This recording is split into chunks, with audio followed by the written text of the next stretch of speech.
क्या हुआ भाई, काहे को मुंह लटका के बैठे ले हो? अरे का बोले भाई, चलो तुमको फ्लैशबैक में लेके चलते हैं, तब समझ में आएगा।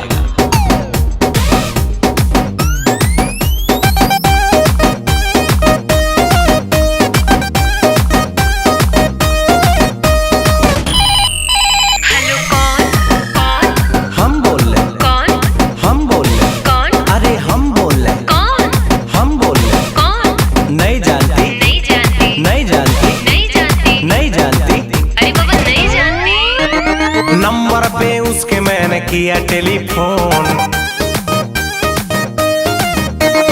कोई उठाया बोला हेलो बोलो कौन।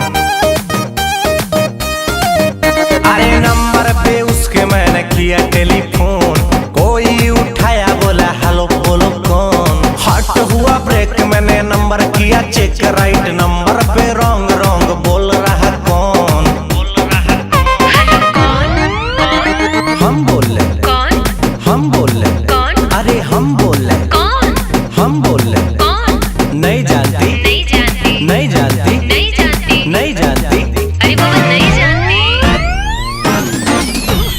अरे मेरी जानू मुझे पहचान, तू मेरी जानू मैं हूँ तेरा जान। रॉन्ग नंबर क्या, रॉन्ग नंबर क्या, अरे बोला ना क्या, अरे बोल ना रे, किससे बात करना है तेरे को, किससे बात करना है तेरे को। मेरे बाबू से, अच्छा, मेरे सोना से, मेरे जानू से।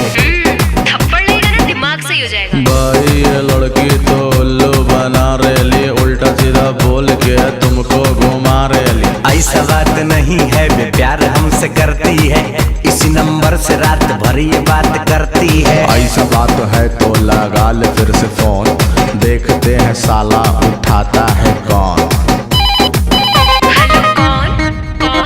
हम बोल रहे कौन, हम बोल रहे कौन, अरे हम बोल रहे कौन, अरे हम बोल रहे कौन। नहीं जानती, नहीं जानती, नहीं जानती, नहीं जानती, नहीं जानती, अरे बाबा नहीं जानती। अरे मेरी जानू मुझे पहचान, तू मेरी जानू मैं हूँ तेरा जान। अरे भाई वो देखो भाभी आ रही, क्या बंधन का मस्त झकास लग रही भाई।